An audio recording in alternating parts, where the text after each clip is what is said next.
This man is set on flying faster than anyone has ever flown a propeller airplane.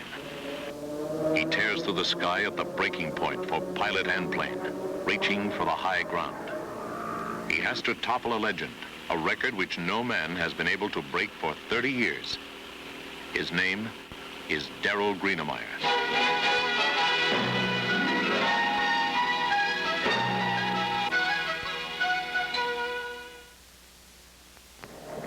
In 1932, Jimmy Doolittle set a new world airspeed record by pushing the stubby and highly unstable GB racer up to 294 miles an hour.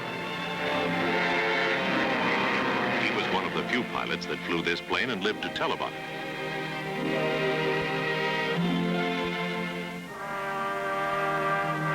3 years later, this plane upset Doolittle's record by flashing through the speed traps at 352 miles an hour.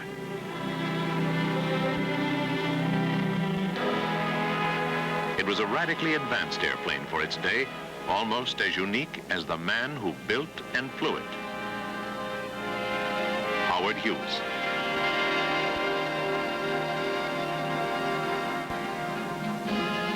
In 1939, the German Air Force prepared a special racing plane just for the world propeller speed record. The sleek Messerschmitt racer, flown by Fritz Wendel, set an unbelievable mark of 469 miles an hour. For over 30 years, the German speed record has been invincible, a challenge to men who fly and build propeller airplanes. Now, in the jet age, most have conceded the old record to be the final one.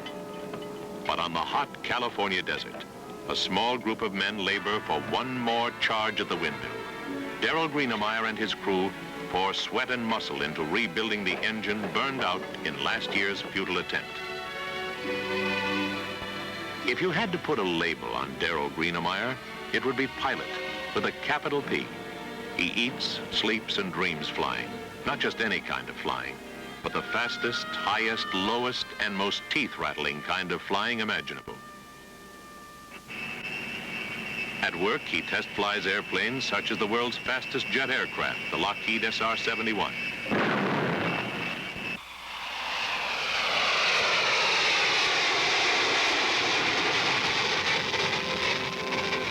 Doing over 2,000 miles an hour, almost too high to see the ground, Geenamyer carries out his engineering test pilot assignment.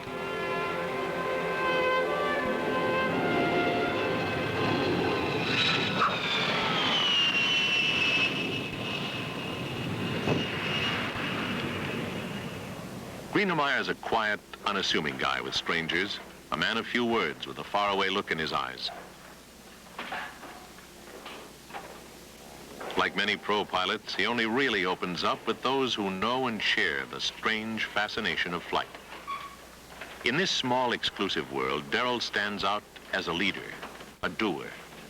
In unspoken terms, they rate him the best pilot around, a guy with a natural gift for flying.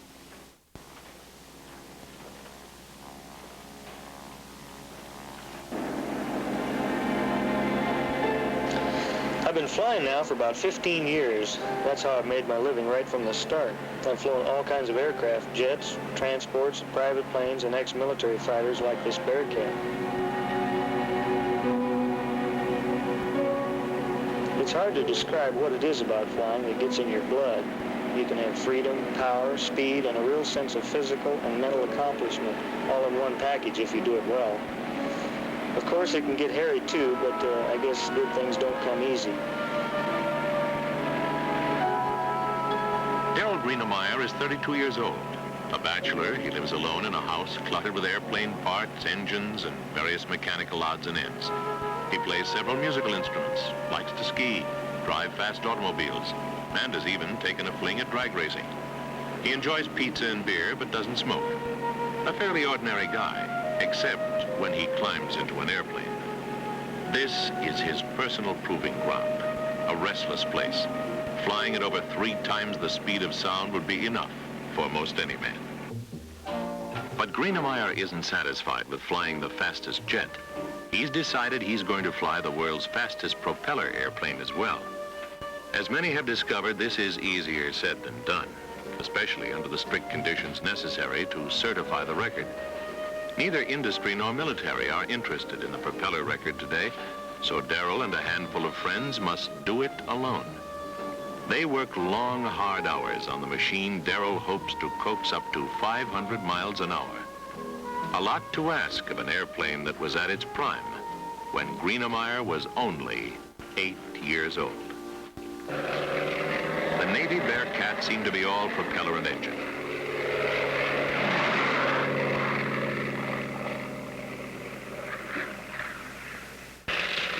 Built strictly for quarter-horse speed and dogfighting, Grumman's F-8F was one of the last propeller-driven fighters made for the U.S. Navy.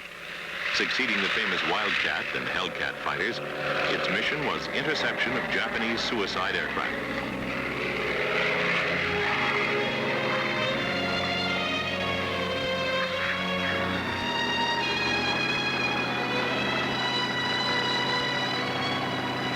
After retiring from active duty, a small number of Bearcats were auctioned off to persons looking for fast transportation or an unusual conversation piece. One of these planes would eventually find its way to Darrel Geenamyer for a new and highly unusual mission.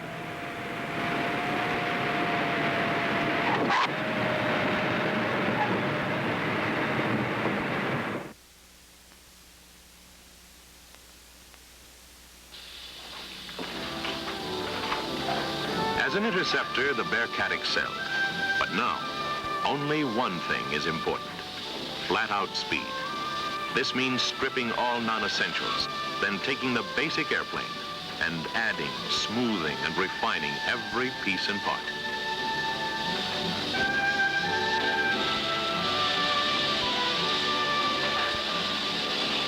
When air racing picked up again, or there was some talk of air racing coming back, I wanted to get an airplane and go up and join the crowd and see what this racing was like. At the time, the easiest airplane for me to get my hands on was a Bearcat. Of course, it was a stock Bearcat sitting in a field, needing a lot of work. Well, I realized that it was going to take a little bit more than a stock airplane to compete with the guys that were running in the unlimited class. So I started into a program of modifying it to see if I couldn't clean it up aerodynamically and make it go faster. Many major changes had to be made to the nose and engine, propeller, wing roots, wingspan, wing tips, cockpit and canopy,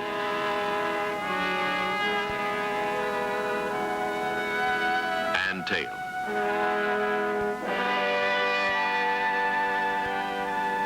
With these modifications, the Bearcat was ready to race, and so was Geenamyer.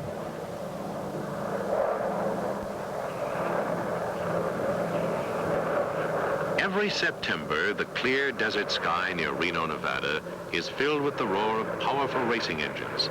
This is the site of the National Championship Air Races. The main event here is the unlimited class race. To enter, an airplane must have a propeller and a piston engine. Other than that, the sky is the limit. This has got to be the biggest, most powerful form of motor racing anywhere.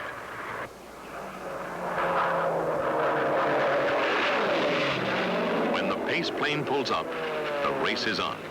125 miles around an 8-mile oval course. The rules are simple. Stay outside the oval and go fast.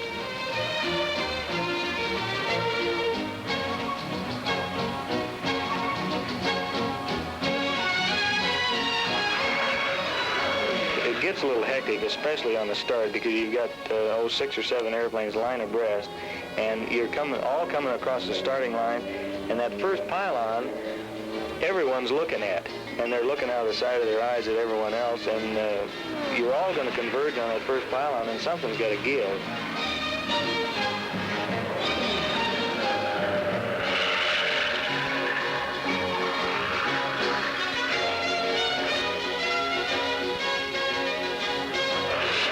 With the desert going by at 450 miles an hour, 50 feet off the deck, there's not much room for anything but seat of the pants start flying. You have to just become part of the airplane. So much so that you can sense the nearness of the ground below, judge your speed by the roar of the wind and the engine, and feel the tremendous buildup of force on the wings as you bank into a turn. Above all, you have to have total confidence in yourself and the airplane. Drop the ball just once and the ground will reach right up and bite you. This was the proving ground for Darrel Geenamyer and his Bearcat. He met the challenge by winning the unlimited championship race every year for the past 4 years. Although strong, the Bearcat's air race performance is still below the 480-mile-an-hour speeds required for the world record. So Darrel and his crew worked without let-up on the last few possible modifications for speed.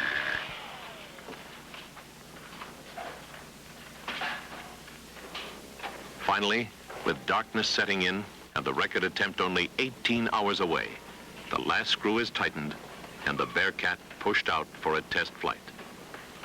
The line leading to the cockpit is very short. The airplane is kind of marginal. It takes a lot of work to get it in the air. It's not a very nice handling airplane at low speed, and it's not even nice handling at high speed, and I'm afraid that I'm not going to be able to stay on top of it, and someday I may end up, having to jump out of it or bellying it in. On the Bearcat, failure of the smallest part could result in sudden disaster. Right now, the tiny sealed cockpit is the loneliest place in the world for Darrel Geenamyer.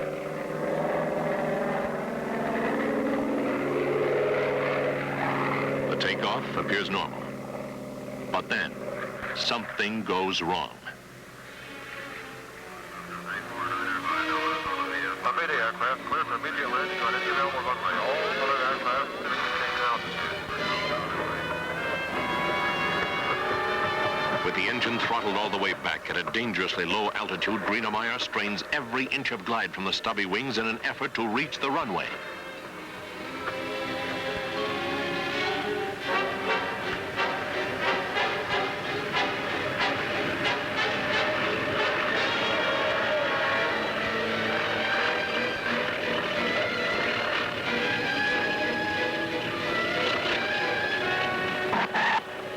It's a very bad feeling to be sitting up there.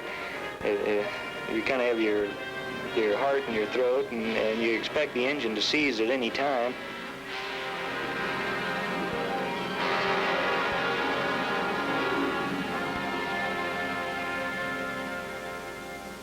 Repairs are rushed through and a second flight made with daylight all but gone.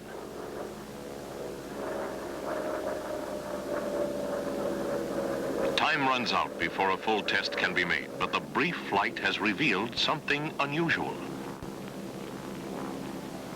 The airplane is so highly modified, and of course I did the modifications, and I'm not so sure that the wings are on there straight, for instance. And so when you get going up to high speeds, the airplane flies sideways, and there doesn't seem to be anything to get the thing to go straight down the road. It just does. It just wants to go sideways.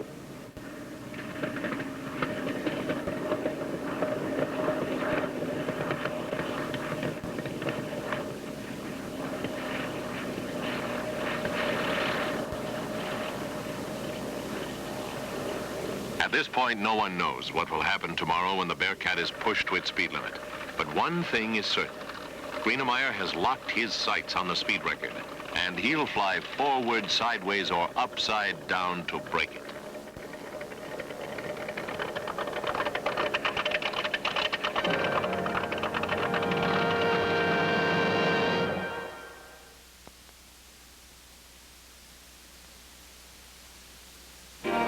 Edwards Air Force Base on the Mojave Desert in California is one of the few locations in this country where a world speed record attempt can be made. Here they have the required measuring equipment and surveyed speed course. At the southern end of the base, out on Rogers Dry Lake, there's a long black strip with measured markers on it.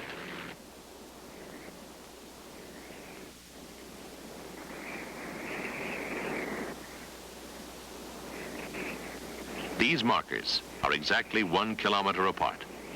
Geenamyer will have to go down this strip, over the markers 2 times in each direction, staying below 300-foot altitude. The record is the average speed for 4 complete passes without landing. He will have to average 477 or better to take the record, and the temperature will be around 110 degrees. The record is possibly just a few hours away. How are you? Well, fine. I wish I had a little more sleep last night. But the airplane's looking good. I'm a little disappointed with the wind blowing this hard this early because it may get up quite a bit heavier. The airplane is given a final cleanup and prepared for flight. Not much more can be done at this stage. A lot depends on the unpredictable desert weather.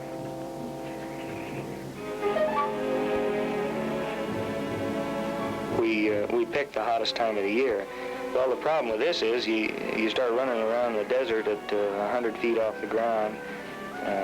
There's a lot of turbulence, and the wind blows at 30 knots, very easily, practically every afternoon. So it gets very turbulent, and this really throws you around in the cockpit. And so I took some sponges and rags and taped them to my shoulders, and I jammed up against the airframe of the inside of the cockpit so that it wouldn't jostle me around so much.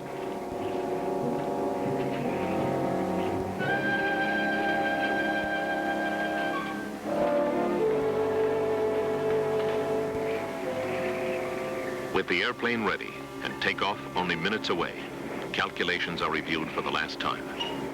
In order to get the required speed, Darrel will have to squeeze close to 3,000 horsepower from the rebuilt engine, what some pilots appropriately call destruction power. In its modified state, and with the use of special fuel additives, the engine should be able to put out this tremendous power, but only for very short bursts.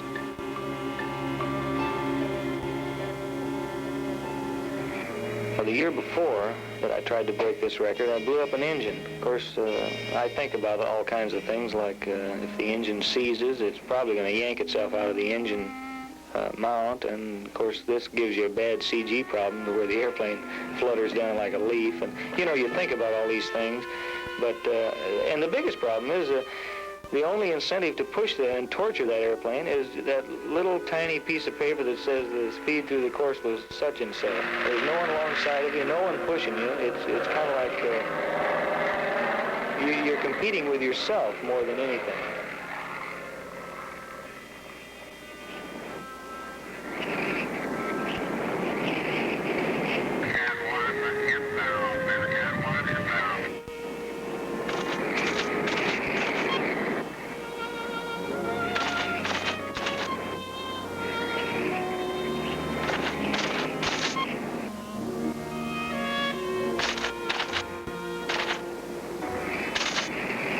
Fourth pass and the last pass, the oil pressure started fluctuating.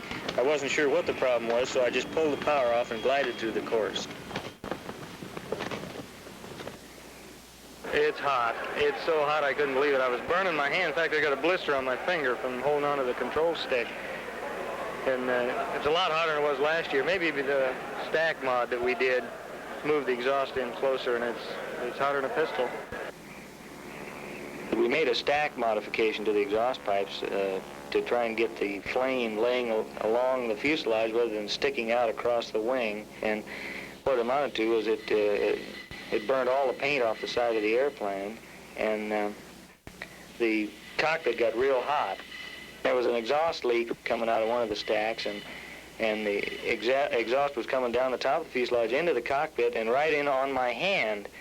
And of course, my hand was burning. I couldn't hold on to the stick, and I was changing hands back and forth, and it was so hot that I thought I must have burnt a hole in the side of the fuselage. The same pattern of last year's failure seems to be repeating. Minor engine trouble and not quite enough speed on the first try. As Darrel heads for the barrier a second and last time, there's a desperate confidence in the air. If he fails, the cost and effort for a third attempt next year would make it impossible. Those involved understand why the German record has stood so long.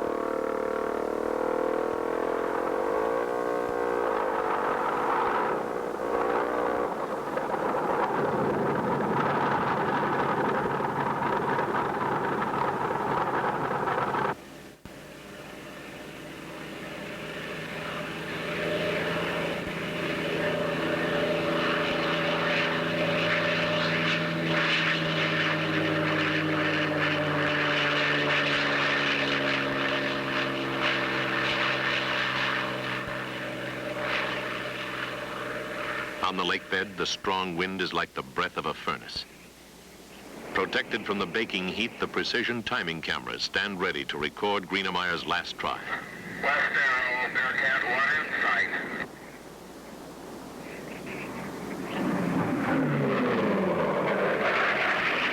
510 miles an hour, way over 3,000 horsepower. Too much power and the engine could rip itself right off the airplane.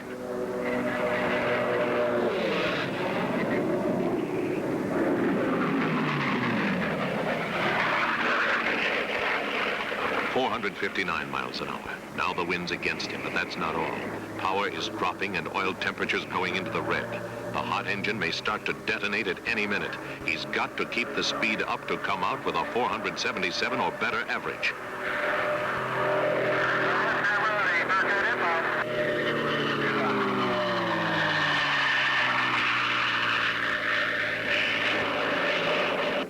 Geenamyer's fighting to keep the left wing up as the Bearcat tries to bank and go sideways. The wings may flutter and tear off at this tremendous overload.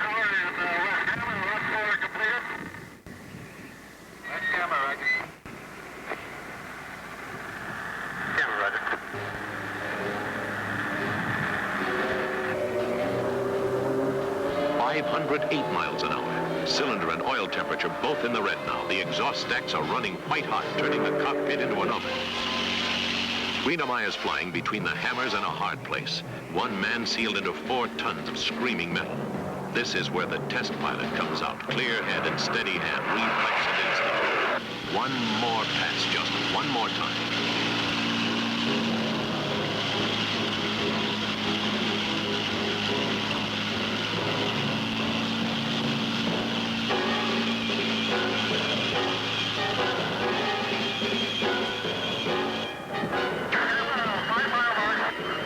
Starting to smoke and the belly's covered with oil. This is it. Throttle all the way forward. Markers dead ahead.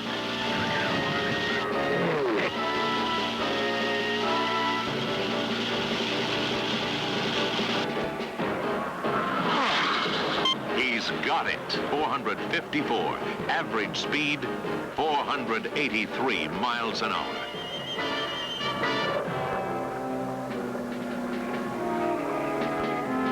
Right now, Darrel Geenamyer could probably fly the Bearcat straight to the moon with no sweat.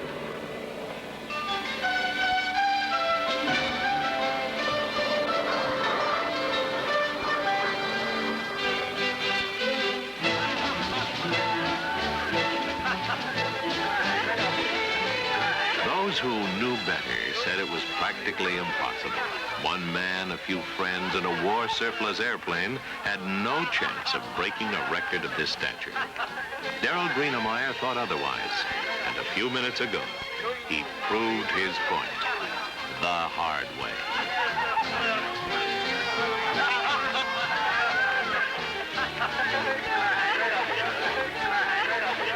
Like Geenamyer, victory is the only reward these men were after.